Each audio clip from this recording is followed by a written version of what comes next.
All right, all the buttons are pressed and we're ready to go. We're talking on your radio. It's the Sunspot. Okay, I know that's actually a folk song that I was parodying, however you say it. Mhm. Hi, Cindy. Awesome. Hey, I love How you doing it. this morning? I'm doing great. Good. Well, it's another week, and we are here on the Sunspot to talk about not only COVID-19, but happenings around Dallas County. But we're focusing, of course, on COVID-19 response and what's going on around here. And Cindy, you got a lot of stuff. We got Jimmy Nunn's going to join us here in just a little while, our probate judge, and talk about the courthouse and what's happening down there. So that'll be a good interview. Yes, very looking forward to that, especially talking about the courthouse reopening and things getting back to normal. Yeah, at least some semblance of normal at this point, and hopefully moving on towards normalcy, as they call it. Real quick, as we Mhm. start the show, let's run down some numbers. Now, Cindy, you've got some numbers for Dallas County. The map I've been using has been stuck on 7. I don't know what's going on with this particular map that I found online, but Dallas County numbers are not correct on it. But across the state, as of just a few minutes ago, 10,028 active cases, 440 fatalities. Wilcox County, we have 83 and 4. Lowndes, 103 and 8. Marengo, 84 and 5. Autauga, 87 and 4. Perry, 19 and no fatalities. Chilton, 68 and 1. Bibb, 45 and 1. Just some of the counties around us. Now, like I say, in Dallas County, this particular map is showing 7. Now, I know that's Oh, it not. hasn't been 7 cases in a long No, I time. know. I don't know what's going on there, but now you have some current So numbers. we did stay at 7 for a while, but Yeah. that's been about 3 or 4 weeks. Yeah. We are we're now at 124 cases, and this is as of right now. There Right. is the public health Alabama Public Health Department has a dashboard that I actually leave it up on my web or my web browser and just refresh it so that I can see the numbers.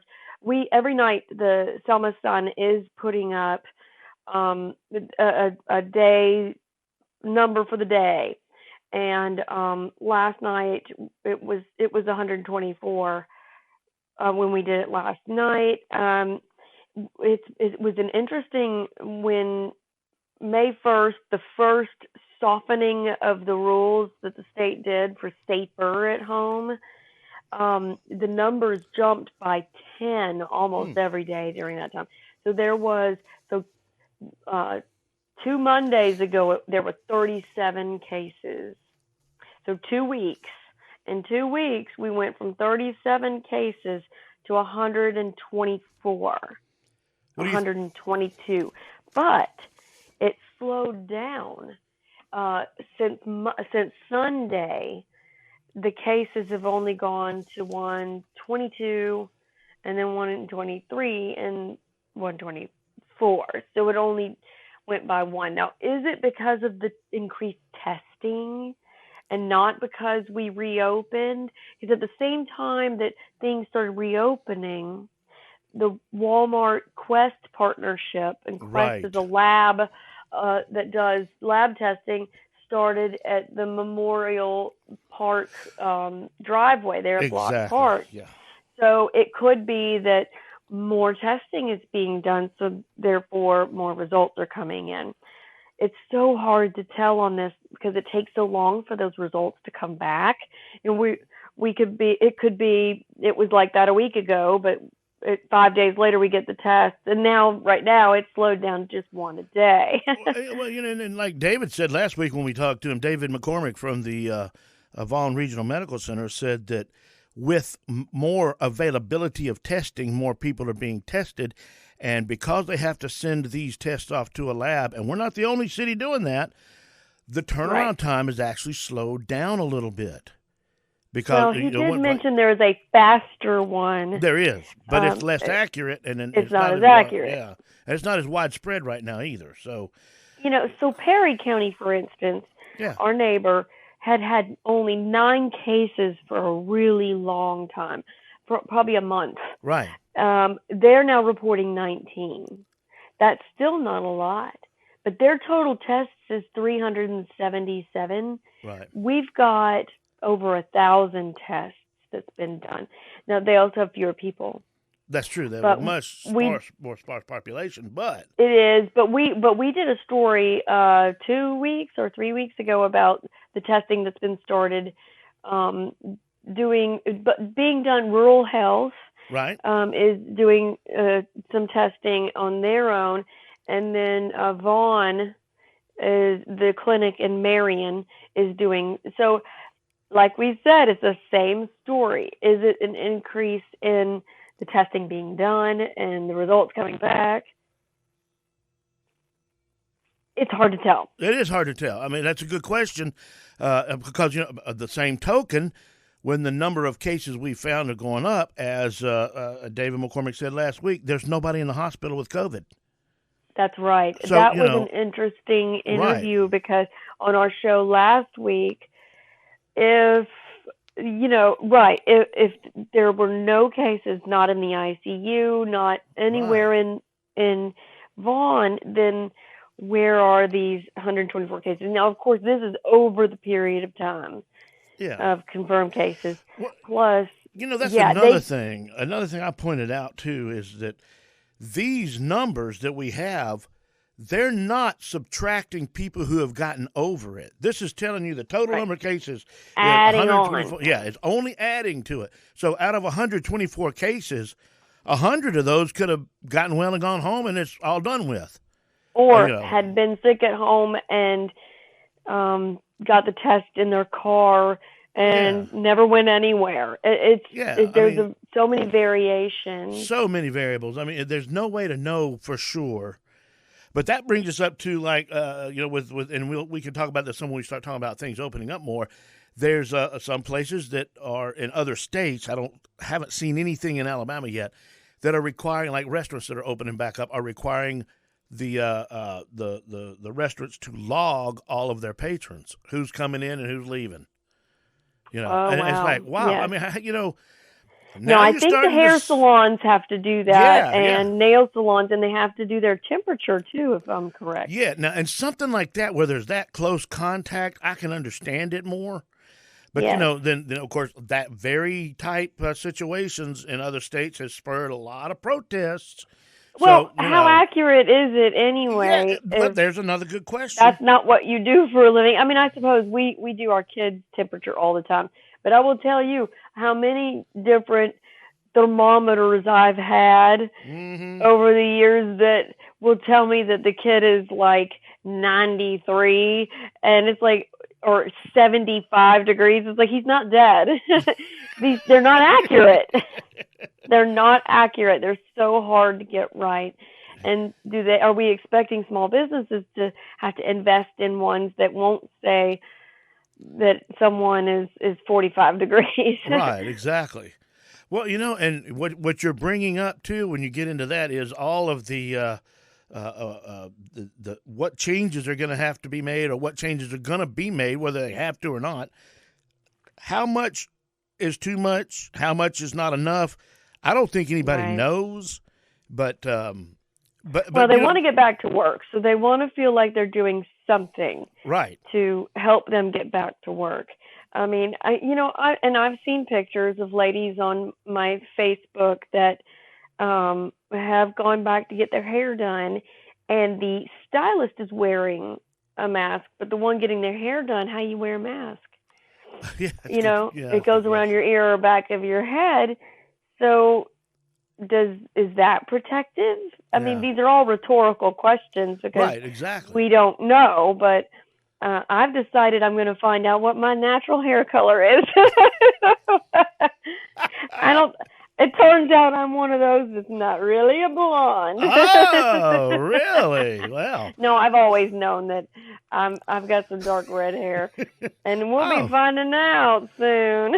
Well, that's fine. I mean, but that's my choice. Yeah, and that's exactly. I've decided I've saved a lot of money on it. I have not messed it up with some drugstore hair stuff. Yeah. And I've been wanting to kind of cut back on doing that as often as I had to do being a blonde. But like I said, it's a decision that I get to make now. Right. And I think that's where a lot of Americans have had trouble, is because we're used to being able to make our own decisions. We don't live in a communist nation, la, la, la. And a lot of people are But trying to make those decisions for us now. for them. Yeah. And I understand that, because, you know, there are countries where there are armed people outside and they shoot at you if you come outside. Oh, And that's you know, that's not a way to live. No, it's not, and we don't want to live in a place like that. Matter of fact, I read a story just before we came in here. In Nigeria, 2 hotels were demolished because they did not conform to the lockdown that Nigeria set up.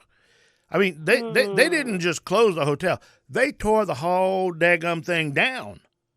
So, you know, okay, how much is too much? It's not my country, and it's not my opinion that matters, but golly, that sure does seem to be going a little far. Yeah. And that, yes, we have rules here. Yeah, we do. Yeah. And those rules were fought for. You know, we fought for the freedom that we have. Right. And I understand. The only thing is, if we have issues with folks that are very opinionated about whether they need to wear a mask or not, yeah, and because we've had some folks go a little overboard with, I'm not wearing a mask, but I'm coming into this store, or the other way around, in a store and saying, "Where's your mask?" Right. That's something that I think as a country we need to address. I don't think we are at a freak out time of quarantine where everyone is so uncertain that they are crazy enough to do something to each other. We're not at that stage. We're not that crazy right now. You know, we should not be shaming folks for wearing or not wearing masks. Right. We need to have one rule and everybody follow that one rule. Instead, there's a lot of opinion. You can't tell me what to do. Yeah. And, so you know, how do we help? How do we handle that? What about our law enforcement agencies? How do they help handle that? Yeah, because they're going to get calls. And you're starting to step over into the police state argument where, you know, right, just because I'm wearing a mask or not wearing a mask, you know, what's next? Well, you're wearing shorts and you're not supposed to. Or, well, you know, you're wearing the wrong color tennis shoes. Fred Guarino made me laugh. He had a post on Facebook about how banks are now asking you to wear a mask. You know, and usually, yeah, if you're wearing a mask, you're going to rob them. So it's like, so there are ways to find this funny, find something funny in this, but because that is a case of a business having to change their norm in order to make sure that everyone's safe. It's like, well, I mean, now we'll never be. What was their jawline like? I don't know. It was blue, or it was. You know what? It was paisley. It was so right? pretty. Witnesses are never reliable anyway. Yeah, really. How's this going to help that situation? So, yeah. Not at all. Wow, that's a good point, If they did Fred. have a different mask that had like a different kind of pattern, we could catch them for the pattern on their mask. I saw a cool one I'd like to get, even though I don't wear a mask. I would like to get one that had the front end of a Volkswagen bus. So, you would like that? Yeah, well, I know. That's my kind of thing, you know. Put a big old VW emblem on my face there. I made my daughter wear one yesterday because we went into the Dallas County Courthouse, which I know we'll talk about. Yeah. The Selma Sun is running the tax delinquency list this week on Thursday, so for Dallas County. So if you have delinquent taxes in Dallas County, your name's going to be in the paper. Oops. But that's oops. But hopefully we'll, you know, it's so that everybody can catch up on what. Yeah, a lot of people may not realize it. But we had a little challenges with the list getting through, and so I needed to go by and check on it. I had to wear a mask. We got our temperature checked. Of course, my daughter, who's a preteen. She's 10 with all kinds of eye rolling. Oh, God bless her. Yeah. Oh She's my so goodness, cute. I'm Yeah. sighing and stomping her feet a little. Oh, and it doesn't And get any better. I don't want My to 12-year wear old. Yeah. that. Yep. Yep. I Yep. can't breathe with this on. All of that. Oh, God bless her. And but in a county place, and I can't leave her in the car. No, you don't want to do something like that. I ain't stretch of the imagination. Speaking of the But courthouse, why don't we go on and get probate judge Jimmy Nunn on the phone? And okay, yeah, let's talk to him about yeah. reopening the county and what's next. I think it's going to be a good interview to see what's coming for our county. Yeah. Jimmy's a good guy anyway. I like talking to him, so I think this will be some good information. Is there one ringy dingy? Good morning. Good morning. Is that probate judge Jimmy Nunn? Yes, it is. Hey, how you doing? I'm doing well. Thank you so much for joining us this morning. Cindy's on with us. Cindy, you want to say good morning? Good morning, Jimmy. Good morning, Cindy. How are you doing this morning? Good. Well, it's a beautiful day. It is a beautiful day, and I tell you, it's been some beautiful days in a row. We're going to have a few more, and things are getting more and more beautiful. I understand, as you were speaking yesterday, the courthouse is about to reopen. You are correct, 100%.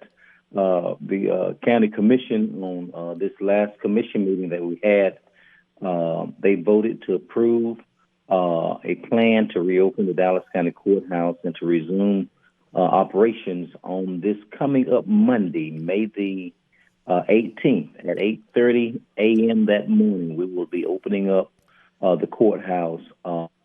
Now, in opening up the courthouse, we're going to be implementing certain plans for reopening. So we wanted everybody to be ready, and we are getting ready as it relates to different things that we're putting in place for Monday morning. What are some of those stipulations, rules that we'll need to follow when we come to the courthouse?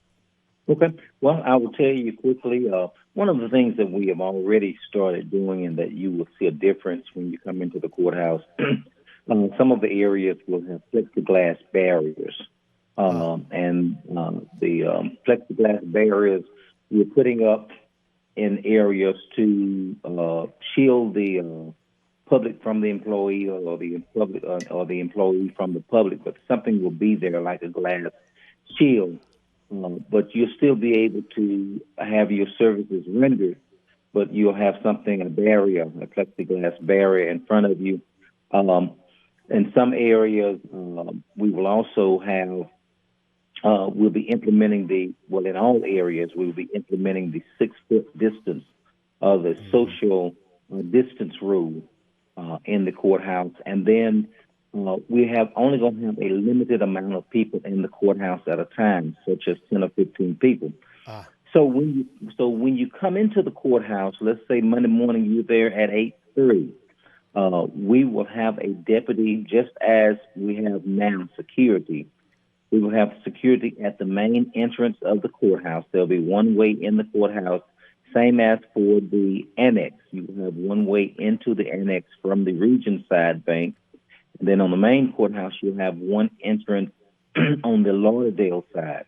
Right. When you come into the courthouse and come up the steps, there'll be a deputy or security there for you to check in, for them to scan you. They will scan you for your temperature check to make sure that you are not running a fever or anything. Then they will also give you a mask. You will be required to put on some type of mask before you come into the courthouse. Now, you can bring your own mask, you can bring your own gloves. If you do not have one, we will provide you one when you come into the courthouse. We will also have sanitizer there for you to sanitize your hands when you come in and when you leave the courthouse. We're only going to allow, for example, the tag department when you come in to your right. We're going to have 3 clerks there at the windows The 3 clerks will have 3 individual citizens there at the window, and then we will only have 1 or 2 people in line at each time. Once someone leaves that line and they finish their business in the courthouse, then the deputy will allow another person to come in. In all times, we must maintain that 6-foot distance, wearing our PPEs and doing our temperature checks. Now, our staff will be constantly coming through and cleaning the doorknobs, mopping, making sure that the courthouse is sanitized while we're going through this process. Wow, so that's a pretty comprehensive plan to keep everybody safe. Do you have any idea how long this will last, or is this kind of an indefinite thing? Well, at this point in time, it's indefinite. We don't know how long, because we know, and Todd and Cindy, I think both of y'all know that the virus is still out there. Right. And this is a dangerous virus. It is a killer virus.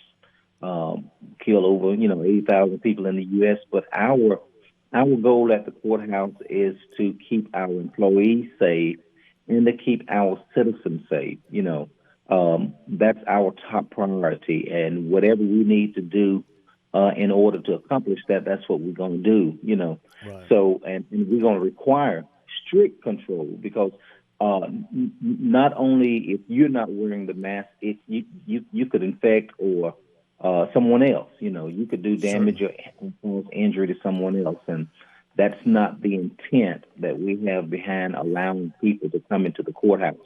We don't want to get to the point. We have already, we've been at limited operations. My office have been open on Tuesdays and Thursdays, and other offices have been open for a few days out of the week. But we don't want to open up the courthouse and then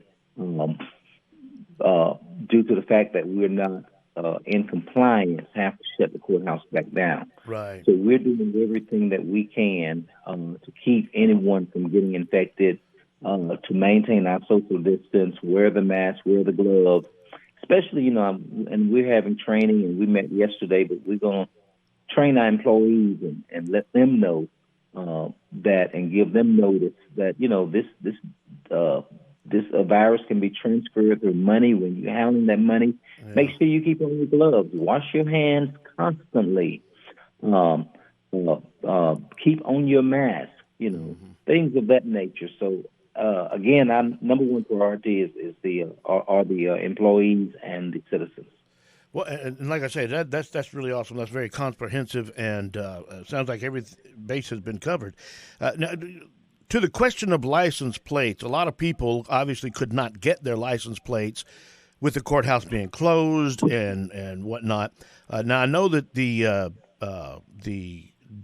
date has been extended for people who had to get their plates in March and April, I believe. It was extended till June. Yeah, that's for March, April, May, and your current tag in June is due now. Right. But for March, April, May, and June, you have till June the 19th. So if your tag was due in March, the Department of Revenue has extended that grace period for the renewal of the vehicles during the month of March, April, May, and now June.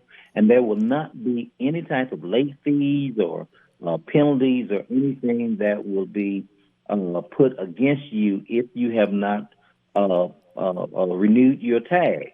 Right. So there's no need to try to bombard us on tomorrow.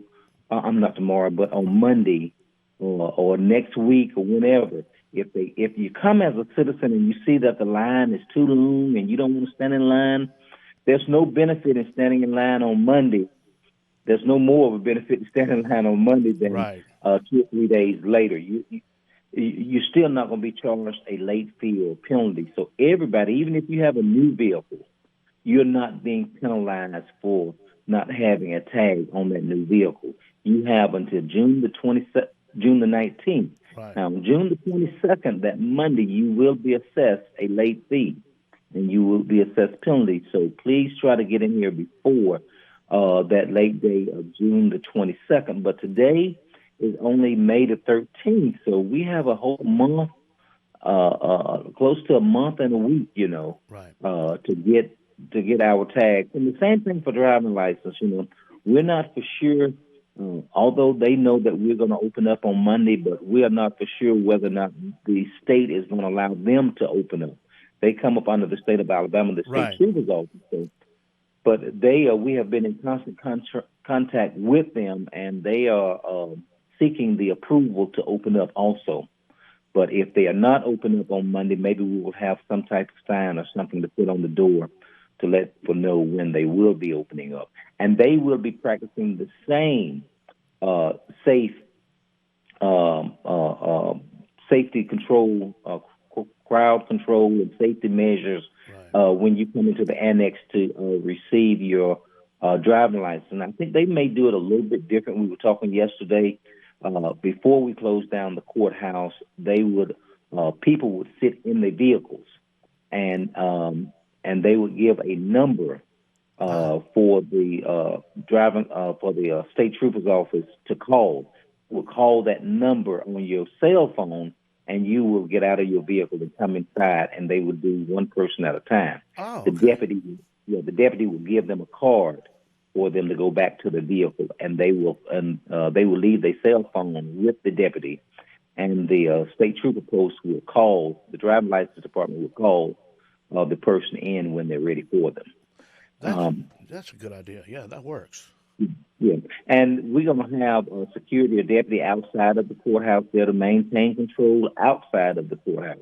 Even if you're not inside the courthouse, and there will be markings inside the courthouse, which is 6 foot apart, and there will be markings outside on the pavement of the sidewalk that will have 6 foot apart.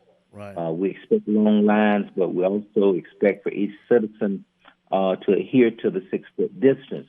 And the last thing about this matter here is that we want everyone to be patient with us. Sure. Please be patient with the courthouse staff, because I know how anger flares up and how people get mad and everything, but just be patient with us as we try to go through this process. And it's been great. I think everybody's been doing well, and all of the employees, and even for this time, Cindy, for this time that we have already been doing online services. And I went into the tags department yesterday, and and mailed in tags. I think they probably had around 200 tags that requests that have been mailed in, and they state that's on a daily basis they're getting that. So I think we're doing good with the online and on the mail in.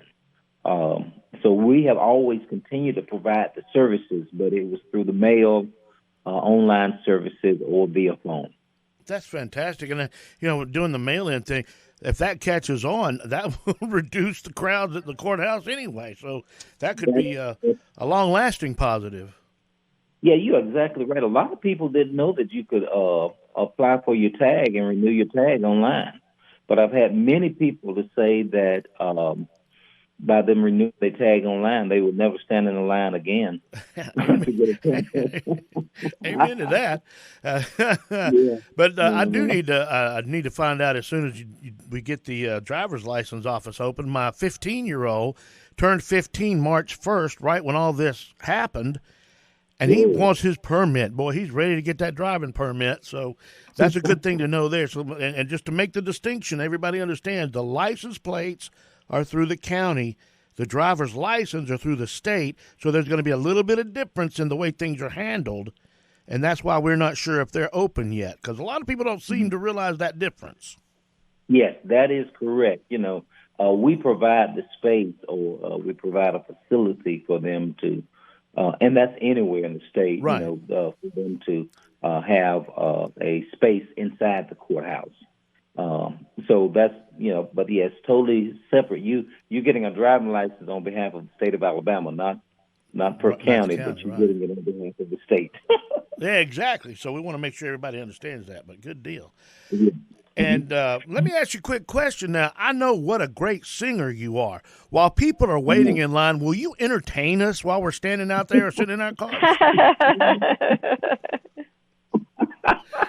A little gospel? What are we looking at? Yeah. Any of it What would can be we good. expect? Any of it would be good.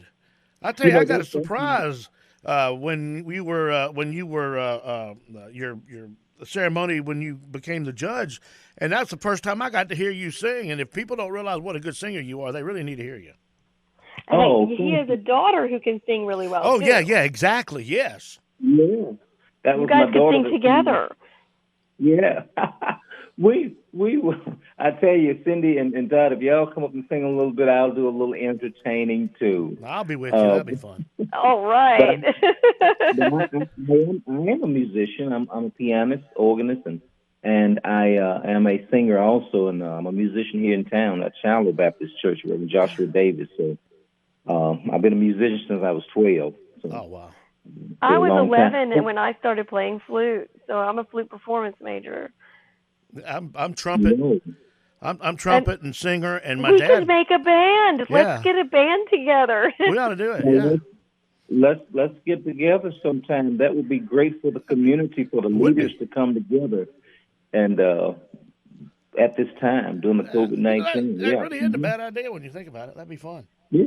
Lovely. Todd, I have a few more things that I wanted to mention if you got time. Oh, I've got plenty of time. I was about to say, what else do we need to talk about? You go right ahead.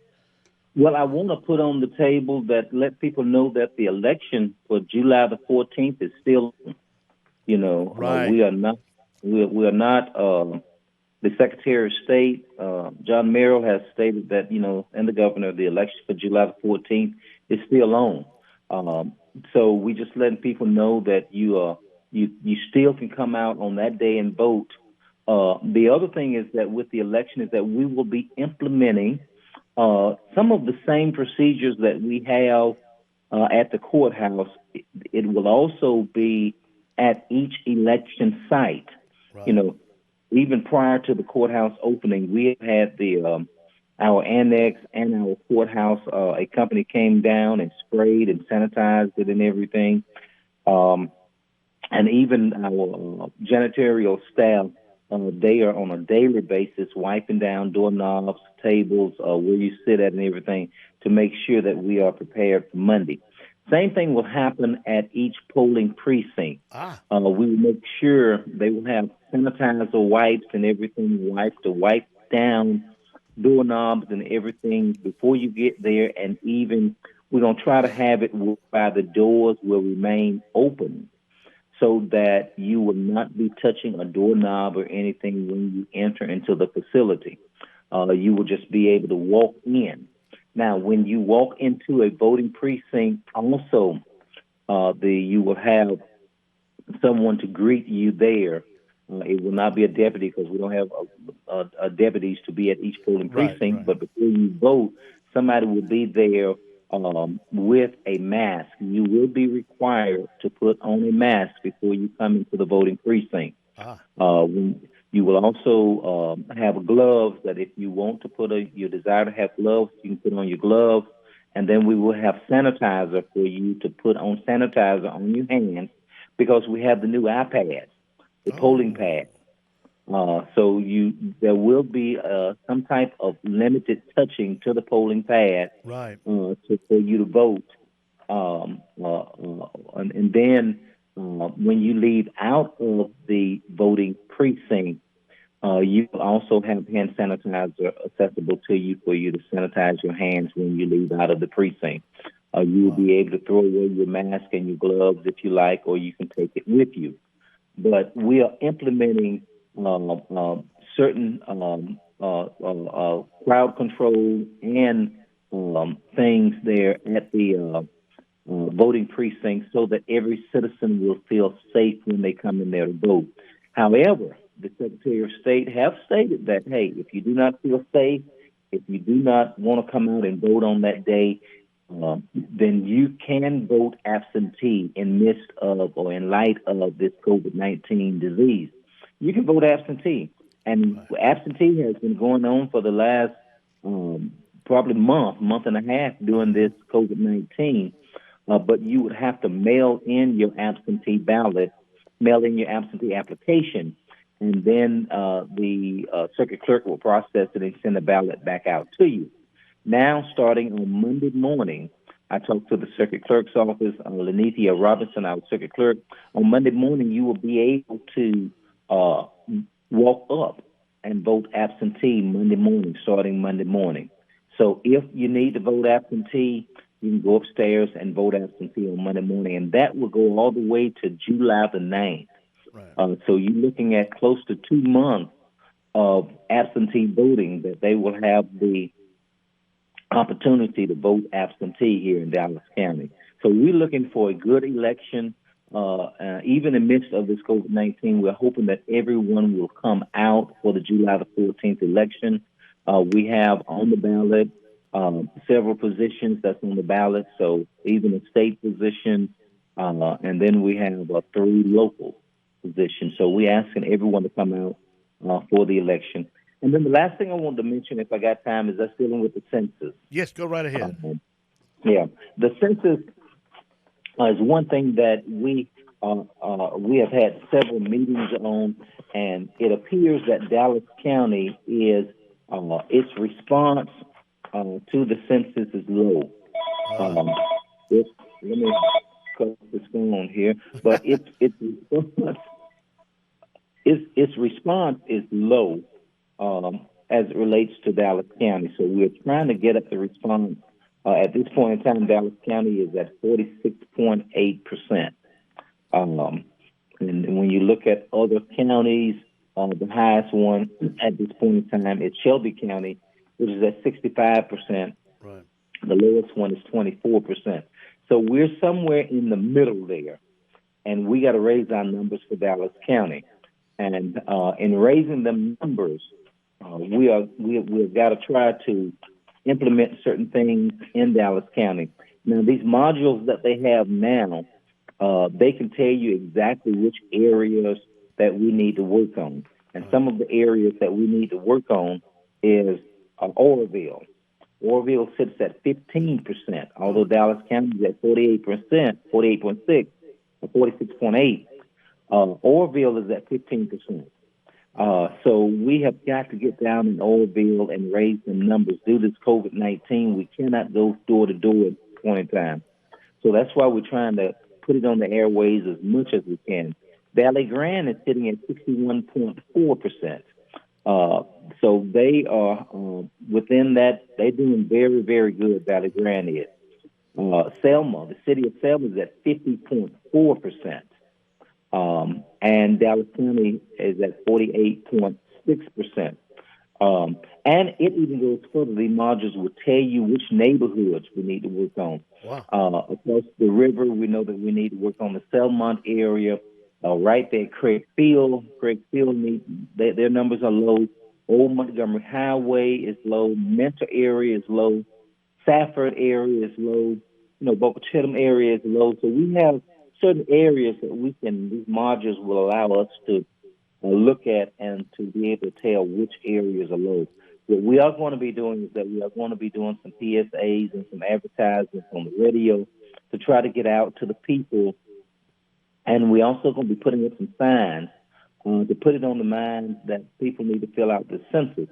Because if numbers do not rise, we know that we stand a chance of losing congressional delegation, and most of all, we stand a chance of losing funding for Dallas County. Right. So that's a big thing, and we cannot stand as a county to lose any more funding. We need to be, if the funding is available and if it's out there, we need to get it. And so that's what we are trying our best to do every day, to tell people about this census.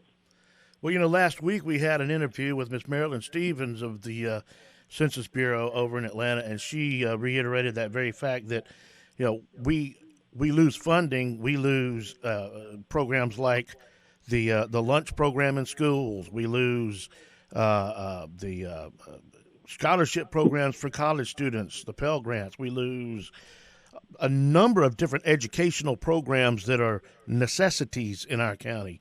I mean, I don't even remember all of them. There were so many that we would lose if we don't get that census in. Yeah, your food stamps, housing, all of that. Right, right.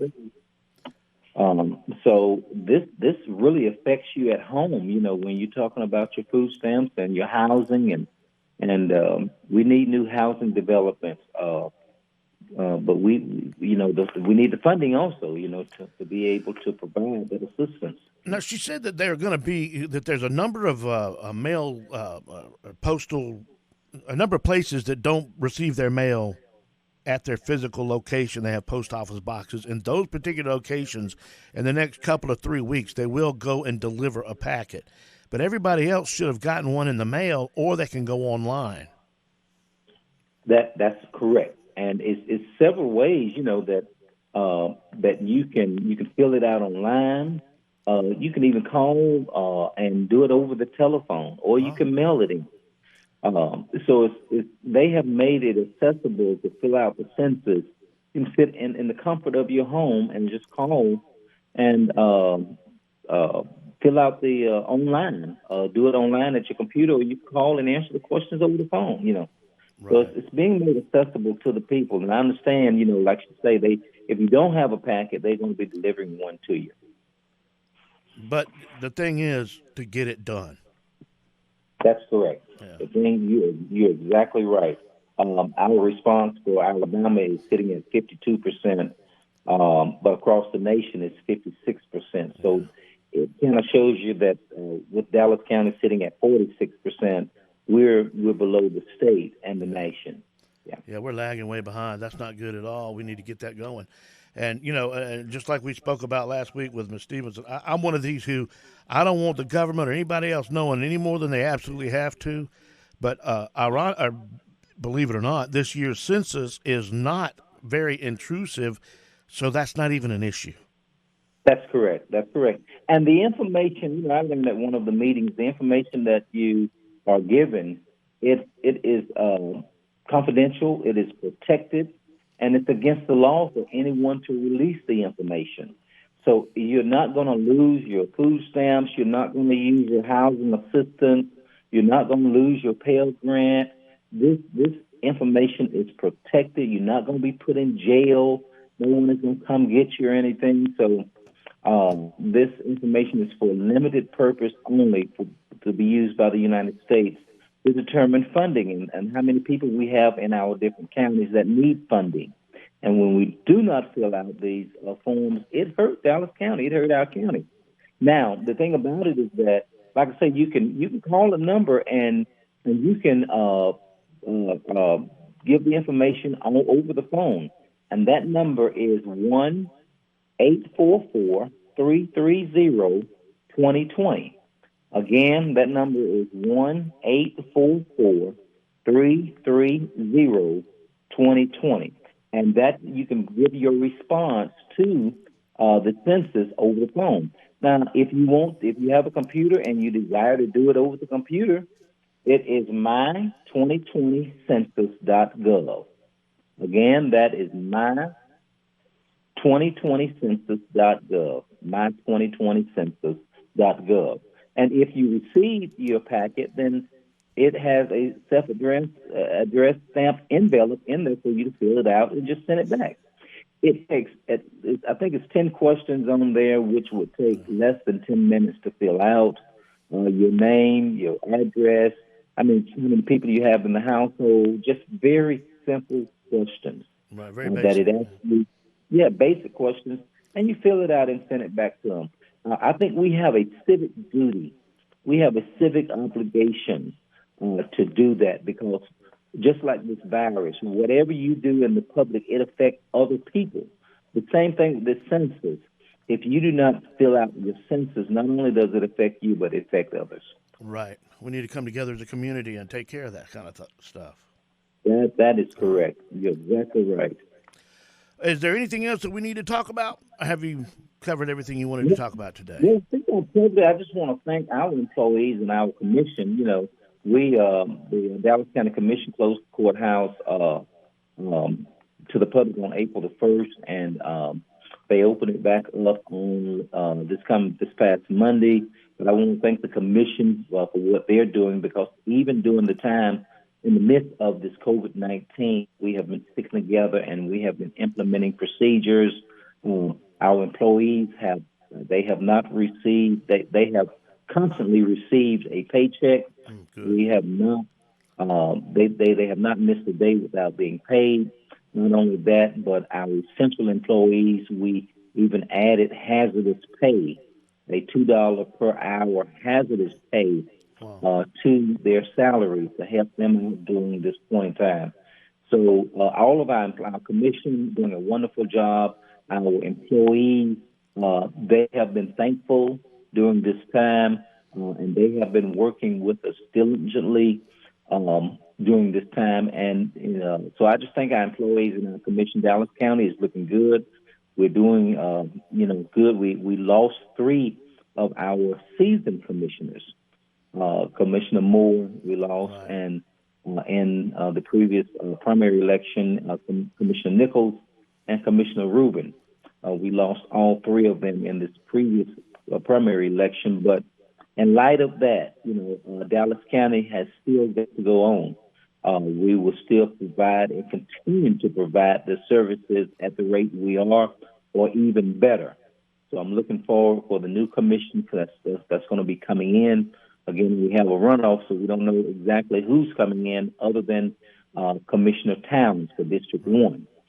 Commissioner Towns have been elected to that position without a runoff. So, but the other 2 positions are runoff positions, and we will be able to determine who will take them seats after July the 14th. But we are happy. We're looking forward to this new commission coming in, and we're looking forward to a new day in Dallas County. Well, thank you so much, Judge Nunn. You've been so much great information, and you're always so accessible, and just enjoy being around you. Thank you so much. Okay, Todd and Cindy, Ms. Fisher. Yes. Thank you so much for all the information. I personally have a brand new car that I bought at Long Lewis here in Selma, and I have not been able to get a new tag either, so I was looking for that information. Yes. And if you have any problems, my office number is 876-4830. If there's anything that we can make the process better or implement something that you see something that is wrong or need something that needs to be touched up a little bit, give me a call and say, hey, Probate Judge Nunn, we feel like that maybe if you do this, it will work a little bit better. Or I ran into this problem. Can you assist me with it? And we will try to help you out. We're there for the public. We serve you. You are not serving us, but you have elected us employees there at Dallas County to serve the citizens of Dallas County. So, like I said in the newspaper one time, I said it was lonely up there because, that's what we're there for. Our purpose is to serve you. And when we can't do that, then we need to move on. But as long as I'm there, it's my intent to serve the public. And I have an open door policy. So if you have an opportunity to come down, stop in, stick your head in the door. I will be there. Make sure you got your mask on, though. Make sure you got your mask on. Yeah, pop your head in with the mask on. That's right. And Cindy and Todd and the radio station, I want to thank you all for allowing us to get this information out to the people. It's an opportunity for the people to be made aware. And I know you have a large listening base. So this is just great.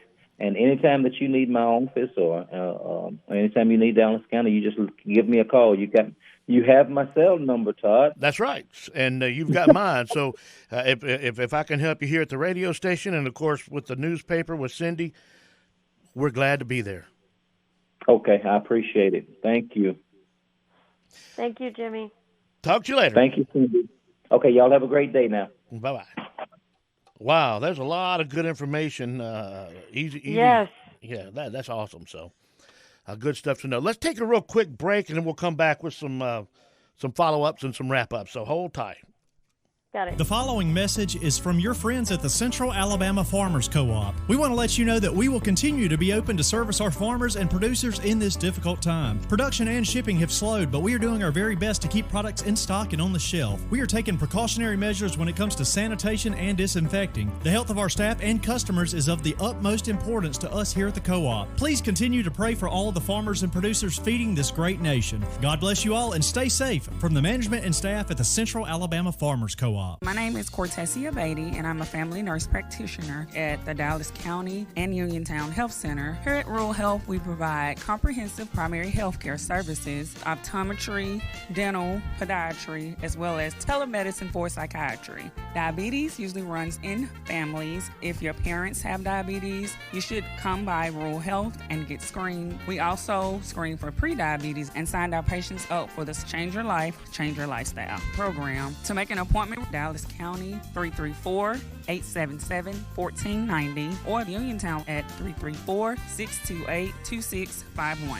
I am Tamiko McPhillips, one of the podiatrists at the Rural Health Clinic. For those who do not know, podiatrists take care of the feet, and one of the things that we see often are fungal nails. There are several treatments out there, whether you want to put something on the nails or if you want to take something. I am currently in Pineapple in Camden with the Rural Health. We would love to see you at the Rural Health. Thank you. Buying rural property isn't the same as buying in town. If you're in the market to purchase your own piece of paradise or need an operating line for your farm, give our friends at Alabama Ag Credit a call. As the local experts in rural real estate financing, they can help you with everything from homes and land to tractors and crops. Because sometimes natural resources need financial resources. And while some lenders don't get it, they do. Learn more by visiting alabamaagcredit.com. Tune your radio to Kix Country 101.5 at 10 a.m. Sunday mornings for the Hour of Power with Pastor Alan Yarborough at Crosspoint Christian Church. You're not going to want to miss this blessing that Brother Alan brings. If you like what you hear, the entire Crosspoint Christian Church family would like to send you a special invitation to join them in person for church service at 1710 West Dallas Avenue in Selma. So join them if you can, and tune in if you can't, to Pastor Alan Yarborough's Hour of Power from Crosspoint Christian Church. And we're back on the Sunspot Classic Country Kicks 101.5 with Cindy Fisher and myself. Cindy, that was some really good information and a great interview with our probate judge. I mean, he answered questions that I myself have because I need a new driver's license too. Oh, wow. Well, there you go. Yeah. So I didn't think about the fact that I would need, that's a state thing and not a county thing. Right. So, hey, I just learned something really good because I've been a little fretful and I've seen that. We've had a lot of questions on our Facebook as we have been saying about the courthouse being closed. A little fretful about when is our stuff due? Are we going to get fees? And that was very helpful for him to say when it is extended to, when you need to pay, and no fees until he said the June 19th. Yeah, June 19th. The deadline.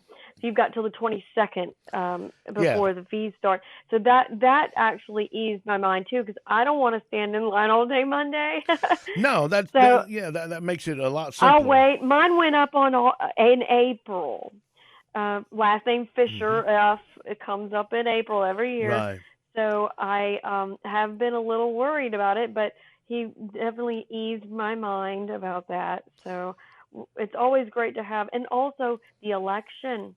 It has been so quiet. We hope to see a pickup in folks telling us who's running and their messaging, because it's coming up sooner than you think, July 14th. Yeah, that'll be here before you know it, and so we do need to. I noticed a couple of folks on Facebook starting to pick it up a little bit, and it's time to do that, to remind everybody July 14th is the runoff, and to be aware that, as Judge Nunn said, there's going to be some health safety precautions being taken, so to be patient as you need to be at the courthouse, at the voting polls, at the voting places, at the polling places. And and get the voting done. It's not that bad. When I did go to the courthouse yesterday for business, and I had my temperature checked, and it doesn't touch you. It's a thermometer that kind of waves over you. One of those infrared kind of things. I guess. Yeah. And then, so they've invested in doing the right things with the right equipment. And then, yes, we did have the mask that my preteen hated. she is so cute, though. That's fun. Oh, my gosh. Cute is the word for it. Yeah. Hey, I know. I got a 12-year-old who's got the same kind of... Drew. Yes. Yeah. God bless him. And, so I feel you, as they say. I understand completely. Exactly. A couple of quick reminders, too, that the COVID-19 testing at the Memorial Stadium is Mondays and Fridays, 10 a.m. to 3 p.m. It is in the parking lot between Memorial Stadium and Block Park. And that's coming up. You can go to myquestcovidtest.com for information and to schedule an appointment, or you can just drive up and get an appointment there. So that's something to remember. And Christian Outreach Alliance of Dallas County Food Pantry is going to be open tomorrow, the 14th, 10 to noon. They're at 700 JL Chestnut Boulevard, and because of the COVID-19, they've got a new system where you'll come off of Marbury Street onto the property, get your food, get whatever you need, and they'll give it to you. You don't get out of your car, and then you exit onto a JL Chestnut to go home. But you do have to have a photo ID in order to receive services. So there's a couple of things I wanted to make everybody aware of. So there. That's great. Yeah. We were talking about openings, Cindy. Didn't you have some information on some restaurants and things that are opening? Right. So, I think that so many people have been anxious to know, when is Tally-Ho opening? Right. And so Tally-Ho is one of several that have used this time, this 8 weeks, 6-8 weeks, to make improvements. Right. So they had mentioned on Facebook that they have added lighting and improved the parking, and so they're not quite ready to open until that's finished. The coffee shop, which I can't wait for my green smoothie. Oh, yeah. This has been a difficult wait for my green smoothie. They say they'll reopen on Monday the 18th. So okay, good. I'm ready. Yeah. And it's been interesting to hear some of those that have been doing some improvements. So I know that you said Cheryl Smedley with the Chamber may have a roundup for us. Yeah. The Downtowner is another one that had mentioned that they were doing some improvements to the dining area, and that they are going to start ordering food and will announce when they're going to reopen. So there's a lot of questions out there of folks that just want to go back to having their breakfast meetings at the Downtowner. Sure. And all of the things we're used to doing. Well, and Cheryl, I spoke with her yesterday, and she said Valley Grand Mexican Grill is going to continue curbside drive-through for a little while. So is Golden Ranch. El Ranchero is not ready to open up quite yet, but they will soon. Hancock is open, but what they're doing is you go in, you make your order, you sit down and wait, you pick it up. Every other booth, I think, is open. Yeah, exactly. Every other booth. So they have the social distancing. You can eat there, or you can take it out. And there's no, I think you have to order at the counter. There's no wait staff yet. Yeah, they don't have the waitress staff yet, or the waiters and waitresses yet. So, again, limiting the physical contact that way. So you have to do it that way. And McDonald's dining room is going to remain closed for a little while longer, but you still have the drive-through. So, and McDonald's is being, I think it was 1,000-something thank you meals that McDonald's gave away to first responders and medical personnel for their work during all this. So that's really, really neat that that they're doing that stuff. So there we go. Do you have any closing thoughts, Cindy? No, just have a great week. The edition for the Selma Sun comes out tomorrow. We include, like I said earlier, it includes 4 pages of 250 or so names, properties of tax delinquencies for Dallas County. This is the first time we've run that now that we're eligible, and have only been eligible a year. We ran Selma Cities last year and expect to have that one in the next month. These are all delayed from when they normally run. So tax collection has been postponed, but now it's time. It's back in motion, and our list, if you want to see if your property is on there or what other properties you may want to gobble up if it doesn't get paid, then you can check out this week's Selma Sun. And we have copies at our 7 news racks around town, and the library, the Chamber of Commerce, and many, and we're going to bring some to the Dallas County Courthouse. So there will be a free e-edition online at selmasun.com. Well, I'm looking forward to seeing it as every week. Even though I write some of the stories, I still like to read them again. I don't know why. Just, I think it's great. Everyone wants to see their name in print. Yeah, I guess that's what it is. I don't know why. But thank you so much. We love it. Yeah. Thank you again, Cindy, for being here, and thanks to Judge Nunn for joining us. And next week we'll have some more good interviews and get some more updates on what's going on. Have a great week, and I guess I'll be talking to you again real soon, though. Yes, we will. Good to see you. You too. Thanks for joining us today for the Sun Spot. We'll see you back next week. All right. Talk to you next week.